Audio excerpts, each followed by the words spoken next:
প্রশংসা করছি আল্লাহর জন্য যে আল্লাহ রাব্বুল আলামিন অসংখ্য দয়া মায়া মেহেরবানি আদর স্নেহ ভালোবাসা সব কিছুকে উজাড় করে দিয়ে অত্র গ্রাম থেকে গনে গনে গুণান্বিত করে সংক্ষিপ্ত বান্দাকে এখানে আসার বসার সুযোগ্য আরো সুযোগ দান করলেন। আমরা পড়ি আলহামদুলিল্লাহ। দরুদ বর্ষিত হোক পৃথিবীর সর্বশ্রেষ্ঠ মহামানব, পৃথিবীর সর্বশ্রেষ্ঠ শিক্ষক, আদর্শের মূর্ত প্রতীক, নবীগুরু নবী সম্রাট বিশ্ব নবী জনাবে মুহাম্মদ রাসূলুল্লাহ সাল্লাল্লাহু আলাইহি ওয়াসাল্লামের প্রতি অসংখ্য অগণিত দরুদের ধারা বর্ষিত হোক। আজকে সংক্ষিপ্ত সময়ের বক্তব্যের বিষয় দোয়া করা, প্রার্থনা করা, আল্লাহকে ডাকা। তার আগে একটি কথা আপনাদের মুখ থেকে শুনতে চাই।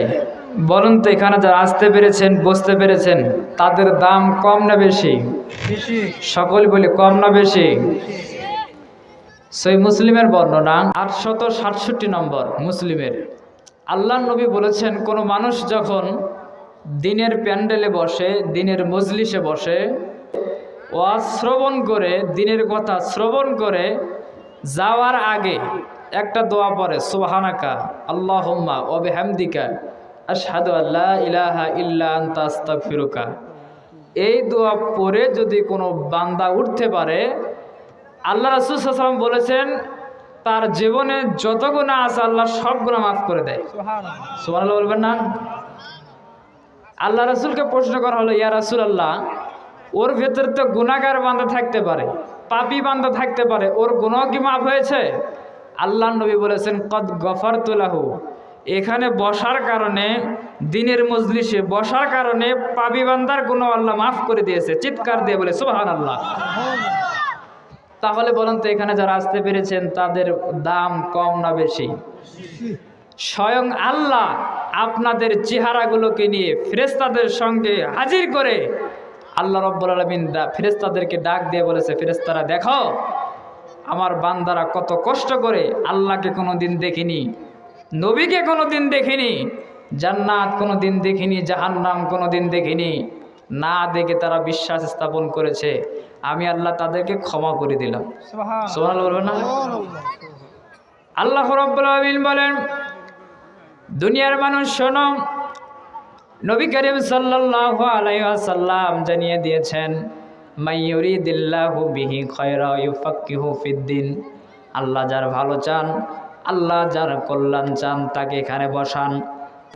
এখনো আপনাদের কাছে প্রশ্ন করি, এই শালিখা পশ্চিমপাড়া গ্রামের অনেক মানুষ তারা বেডে শুয়ে আছে, ঘরে শুয়ে আছে, ওদের কোনোদিন কল্যাণ চাই নাই, আপনাদের কল্যাণ চেয়েছে। চিৎকার দিয়ে বলে সুবহানাল্লাহ। কতটুকু কল্যাণ চেয়েছে দেখেন। আপনারা যে কত বড় দামি, কত বড় ভাগ্যবান, কি দিয়ে আপনাকে বোঝায়? কল্যাণটা এমন একটা জিনিস, আল্লাহর নবীর সাথে চলেছে, মাঠে কাজ কর্ম করেছে, এমনটি নিজের জীবনটা ভর নবীর সঙ্গে চলেছে। নাম হলো আবু তালেব। সুবহানাল্লাহ। অথচ মৃত্যুর কালে, মরার সময় কালেমা জোটে নাই। ছায়া দেখেন একজন চেহারাহীন সাহাবা, একজন কালো সাহাবা, অন্ধ সাহাবা, এমন একজন সাহাবা যার কোনো পড়াশোনা নাই, যার কোনো চেহারা নাই, নাম হলো হযরতে বেলাল। আল্লাহ বেলালের জন্য কালেমাকে নসিব করে জান্নাতের মেহমান বানিয়ে দিয়েছে। চিৎকার দিয়ে বলেন সুবহানাল্লাহ।